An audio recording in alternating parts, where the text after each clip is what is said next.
தனி நாடு கேட்டு போராடிய நாடு இந்த நாடு. இந்த நாட்டிலே சிங்கள பேரினவாதிகளோடு வாழ முடியாது என்று தமிழீழம் தாருங்கள் என்று இந்த நாட்டிலே ஒரு இனம் போராடியது. சைனட் வில்லைகளை கட்டிக்கொண்டு போராடியது ஒரு மண்ணுக்கான போராட்டம். அவ்வாறு இந்த நாட்டிலே நடந்த வரலாறு இருக்கிறது.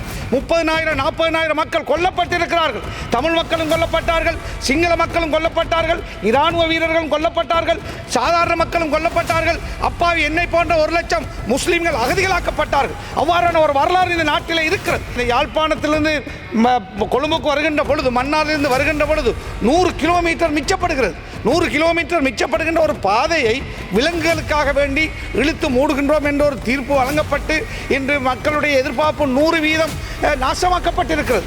ஜனாதிபதியுடைய வார்த்தை பொய்ப்பிக்கப்பட்டிருக்கிறது. இந்த பாதை நான் ஏற்கனவே சொன்னது போல தென்பகுதியில் இருந்திருந்தால் ஒரு நாளும் எந்த ஒரு நீதிபதியோ நீதிமன்றமோ சட்டமாதிபர் திணைக்களமோ இந்த பாதையை இழுத்து மூடுவதற்கு உதவி செய்திருக்க மாட்டார்கள். பாராளுமன்ற உறுப்பினருடைய பாதுகாப்பை பாதுகாக்க வேண்டிய பொறுப்பு சபாநாயகருக்கு இருக்கிறது. சபாநாயகர் இந்த பாராளுமன்றத்திலே ஒரு பொம்மை போல இருக்கிறார். ஒரு நாள் கூட ஒரு பாராளுமன்ற உறுப்பினருடைய கருத்துக்களை கேட்காத சபாநாயகர் இந்த பாராளுமன்றத்தில் முதலாக நாங்கள் காண்கிறோம். அதே போல இந்த தேர்தலிலே ஜனாதிபதி அவர்கள் மன்னாருக்கு வந்தார், பிரதமர் வந்தார். நான் நினைக்கிறேன் இருக்கின்ற எல்லா அதிகமான அமைச்சர்கள் வந்தீர்கள் மன்னாருக்கு, வவுனியாவுக்கு, முல்லைத்தீவுக்கு எல்லாம் வந்து பிரச்சாரங்களை முன்னெடுத்த பொழுது நாங்கள் ஸ்ரீலங்கா அதாவது சமகி ஜன பலவேகையோடு சேர்ந்து போட்டியிட்டாலும் ஒரு கூட்டத்தை கூட நாங்கள் பகிரங்க கூட்டம் நடத்தவில்லை. அது மாத்திரமல்ல, அதனுடைய எதிர்க்கட்சி தலைவராக இருக்கிற கூட்டமைப்புடைய தலைவராக இருக்கின்ற சஜித் பிரேமதாசா கூட மன்னாரோ வவுனியா முல்லைத்தீவில் காலடி கூட எடுத்து வைக்காமல் எங்களுடைய ஆதரவாளர்களும் எங்களுடைய எம்பி நாங்கள் உட்பட எங்களுடைய தாயிர் எம்பி முத்துமுகமது எம்பி நான் உட்பட எங்களுடைய கட்சிக்காரர்களும் எங்களுடைய பிரச்சாரங்களை நாங்கள் முன்னெடுத்தோம். ஜனாதிபதி வந்து மேடையிலே சொன்னார், நான் மன்னார் புத்தளம் பாதை சம்பந்தமாக நிச்சயமாக நாங்கள் அதில் இருக்கின்ற சட்ட சிக்கல்களை தீர்த்து திறந்து வைப்போம் என்று சொன்னார். அதே போல் பிரதமர் ஜனாதிபதி தேர்தலிலே பாராளுமன்ற தேர்தலிலெல்லாம் அதே வார்த்தையை அந்த மக்களுக்கு சொன்னார். மன்னார் மாவட்ட மக்கள் அதிகமாக உங்களுடைய அரசாங்கத்துக்கு இந்த தேர்தலிலே வாக்களித்திருக்கிறார்கள். அவருடைய பெரிய எதிர்பார்ப்பாக இருந்தது மன்னார் புத்தளம் பாதை இந்த அரசாங்கம் திறந்து தரப்போகிறது என்று. ஆனால் போன வாரம் நான் கேள்விப்படுகிறேன், நீதிமன்றம் முற்றாக அந்த பாதையை இழுத்து மூடுமாறும் தீர்ப்பளித்திருக்கிறது.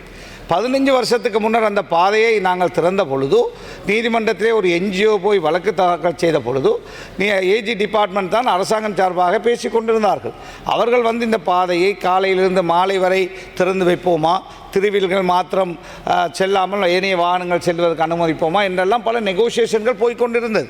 அவ்வாறு இருக்கின்ற பொழுது ஒருதலை பட்சமாக சட்டமாதிபர் திணைக்களம் தோடைய உடன்பாட்டோடு சேர்ந்து நீதிமன்றம் இவ்வாறான ஒரு தீர்ப்பை தந்து 100 வருஷங்களுக்கு மேன்மையான பழமை வாய்ந்த பி ரோட், அதாவது இலங்கையிலே இவ்வாறான பாதைகள் இருக்கிறது. இப்பொழுது நீங்கள் போய் பார்த்தால் தெரியும், திருவண்ணாமலையிலிருந்து வருகின்ற பொழுது ஹபர்னையிலே யானையை காணலாம். அதே போல் அம்பாறையிலிருந்து வருகின்ற பொழுது ஹபர்னையிலே, அதே போல் வேறு பகுதிகளிலே யானை, அதே போல் விலங்குகளை காணலாம். அவ்வாறு இருக்கின்ற பொழுது இலங்கையிலே யாழையாக இருக்கலாம், எங்கும் பாதைகள் இருக்கிறது. ஆனால் வன்னியில், அதாவது மன்னாரையும் புத்தளத்தை இணைக்கின்ற பாதை வடமாகாணத்திலே வாழ்கின்ற தமிழ் பேசும் மக்கள் அதிகமாக பாவிக்கின்ற பாதை. அந்த பாதையை மாத்திரம் இழுத்து மூடுவது என்பது அது எந்த வகையிலே நியாயம் என்று நாங்கள் கேட்கிறோம்.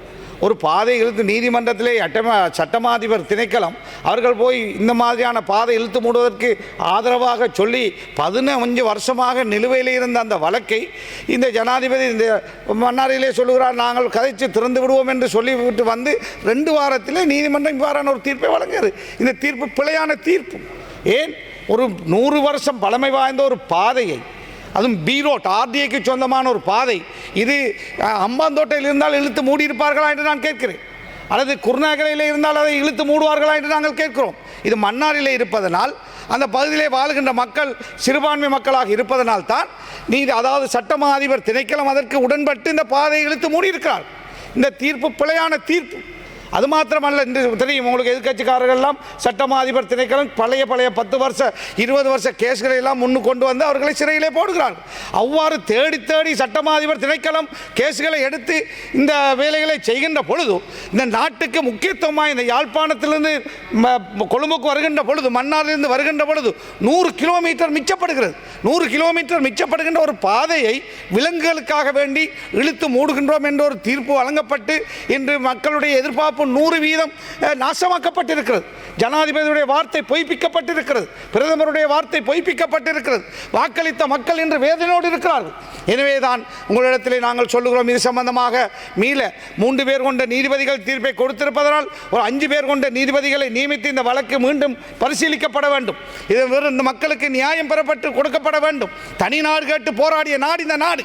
இந்த நாட்டிலே சிங்கள பேரினவாதிகளோடு வாழ முடியாது என்று தமிழீழம் தாருங்கள் என்று இந்த நாட்டிலே ஒரு இனம் போராடியது. சைனட் வில்லைகளை கட்டிக்கொண்டு போராடியது ஒரு மண்ணுக்கான போராட்டம். அவ்வாறு இந்த நாட்டிலே நடந்த வரலாறு இருக்கிறது. 30,000 40,000 மக்கள் கொல்லப்பட்டிருக்கிறார்கள். தமிழ் மக்களும் கொல்லப்பட்டார்கள், சிங்கள மக்களும் கொல்லப்பட்டார்கள், இராணுவ வீரர்களும் கொல்லப்பட்டார்கள், சாதாரண மக்களும் கொல்லப்பட்டார்கள். அப்பாவி என்னை போன்ற 1 லட்சம் முஸ்லிம்கள் அகதிகளாக்கப்பட்டார்கள். அவ்வாறான ஒரு வரலாறு இந்த நாட்டிலே இருக்கிறது. இதையெல்லாம் மறந்து நீங்கள் இன்று பாராளுமன்றத்திலே பேசலாம். ஆனால் மக்களுடைய வேதனையும் சோதனையும் கஷ்டமும் துன்பமும் உள்ளங்களிலே இன்னும் இருந்து கொண்டிருக்கிறது. எனவே இந்த பாதை மன்னாரையும் அல்லது வடமாகாணத்தையும் தெற்கையும் அதாவது புத்தளத்தையும் இணைக்கின்ற பாதை என்பதனால் தான் இது இழுத்து மூடப்பட்டிருக்கிறது. இந்த பாதை நான் ஏற்கனவே சொன்னது போல தென்பகுதியில் இருந்திருந்தால் ஒரு நாளும் எந்த ஒரு நீதிபதியோ நீதிமன்றமோ சட்டமாதிபர் திணைக்களமோ இந்த பாதையை இழுத்து மூடுவதற்கு உதவி செய்திருக்க மாட்டார்கள். எனவே வன்மையான கண்டனத்தை நாங்கள் தெரிவிக்கிறோம். இந்த சபையிலே அங்கு வாழ்கின்ற பல லட்சம் மக்களுக்கு செய்த ஒரு பெரிய அநியாயமாக நாங்கள் இந்த சபையிலே சொல்லிக்காட்ட விரும்புகின்றேன். எனவே இந்த பாதை விஷயத்திலே கவனம் செலுத்த வேண்டும் என்று உரிய அமைச்சரிடத்திலும் ஜனாதிபதியிடத்திலும் பிரதமரிடத்திலும் நாங்கள் வேண்டுகோள் விடுக்கின்றோம். அதே போல பாராளுமன்ற உறுப்பினர்களுக்கு நிதி வழங்குவது வழமை. ஜேவிபியிலே 3 பேர் அன்று இருந்தார்கள், அவர்களுக்கும் நிதி வழங்கப்பட்ட. நிகால் கலபதி எங்களுடைய கௌரவ பாராளுமன்ற உறுப்பினர் இருக்கிறார். டிசிபி என்பது எதிர்க்கட்சி ஆளுங்கட்சி என்று பார்க்காமல் எல்லோருக்கும் கொடுத்தார்கள். ஆனால் நாங்கள் வந்து இப்பொழுது 6வது மாதம் போய்கொண்டிருக்கிறது, 5வது மாதம் இதுவரை எங்களுக்கு ஒரு கடிதம் வரவில்லை. 10 மில்லியன் தருவதாக ஜனாதிபதி நிதியமைச்சர் விவாதத்திலே சொன்னார். இதுவரையும் எங்களிடத்தில் ஒரு ப்ரொபோசல் கூட கேட்கவில்லை. நாங்களும் மக்களால் வந்தவர்கள், எங்களுக்கு மக்கள் வாக்களித்திருக்கிறார்கள். எங்களிடத்தில் மக்கள் போகின்ற பொழுது சின்ன பாதையை போட்டு தாருங்கள், சின்ன சின்ன தேவையை தாருங்கள் என்று கேட்கிறார்கள். அப்படி என்றால் எதிர்க்கட்சிகளுக்கு இனிமேல் நீங்கள் ஆயுள் பூராக இன்னும் 100 வருஷத்துக்கு என்பிபி தான் ஆளுங்கட்சியாக இருக்க போகிறீர்களா? நாளை நீங்கள் எதிர்க்கட்சியாக வந்தால் உங்களுக்கு இவ்வாறு ஒரு சதமும் தராமல் எதிர்க்கட்சியை வித்தியாசமாக அந்த அரசாங்கங்கள் பார்ப்பது நியாயமா? ஏன் அவ்வாறு நீங்கள் செய்கிறீர்கள் என்று நாங்கள் கேட்கிறோம். ஜனாதிபதி அவர்களும் நிதியமைச்சரும் இந்த விஷயத்திலே, ஜனாதிபதி தான் நிதியமைச்சராக இருக்கிறார், தயவு செய்து டிசிபி ஃபண்ட் அந்த அது எதிர்க்கட்சி எந்த கட்சியாக இருந்தாலும் கடந்த காலங்களிலே கொடுத்ததை போல நீங்கள் கொடுத்தாக வேண்டும் என்று நாங்கள் இந்த இடத்திலே வேண்டுகோள் விடுக்கின்றோம். அதே போல தான் பாராளுமன்ற உறுப்பினர்களுடைய பாதுகாப்பு. நான் வன்னி மாவட்டத்திலே தெரிவு செய்யப்பட்ட ஒருவன். அன்றொரு நாள் இரவு ஒரு கூட்டத்துக்கு சென்ற பொழுது, அதாவது நடுக்காட்டிலே நாங்கள் வருகின்ற பொழுது வேறு கட்சி சார்பானவர்கள் சூழ்ந்து கொண்டு குடிபோதையிலே நின்று ஒரு கஷ்டமான ஒரு நிலையிலே தான் அந்த இடத்தில் நான் வந்தேன். எனவே பாதுகாப்பு நாட்டிலே சீராக இருந்தால் பயமில்லை.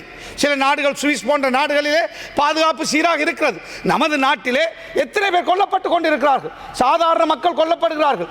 நேற்று கூட கேள்விப்படுகிறோம் ஒரு துவக்கு, அதாவது கொலம்பு 7 அந்த பகுதியில் இருந்து கைப்பற்றப்பட்டிருக்கிறது. யாரை கொள்வதற்காக கொண்டு வந்தார்கள் என்று தெரியாது. ஒரு 2 போலீசாரையோ அல்லது ஒரு போலீசாரையோ அல்லது தனிப்பட்ட பாதுகாப்பையாவது பலப்படுத்துவதற்கு இந்த அரசாங்கத்தால் அவ்வளோ பெரிய செலவு போகிறதா என்று நாங்கள் கேட்கிறோம்.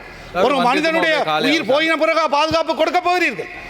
மக்கள், அதாவது மக்கள் பிரதிநிதிகள் நாங்கள். நாளை எங்களுடைய உயிருக்கு ஏதாவது வந்தால், ஆபத்து வந்தால் நீங்கள் தான் பொறுப்பெடுக்க வேண்டும் என்று இந்த பாராளுமன்றத்தில் நாங்கள் சொல்லிக்கொள்ள விரும்புகின்றோம். பாராளுமன்ற உறுப்பினருடைய பாதுகாப்பை பாதுகாக்க வேண்டிய பொறுப்பு சபாநாயகருக்கு இருக்கிறது. சபாநாயகர் இந்த பாராளுமன்றத்திலே ஒரு பொம்மை போல இருக்கிறார். ஒரு நாள் கூட ஒரு பாராளுமன்ற உறுப்பினருடைய கருத்துக்களை கேட்காத சபாநாயகர் இந்த பாராளுமன்றத்தில் முதலாக நாங்கள் காண்கிறோம். 24 வருஷமாக இந்த பாராளுமன்றத்தில் இருக்கிறோம். இப்படிப்பட்ட ஒரு பொம்மை சபாநாயகராக இந்த பாராளுமன்றத்தில் இருந்த வரலாறு கிடையாது. கருணாகரன் அவசான். நன்றி.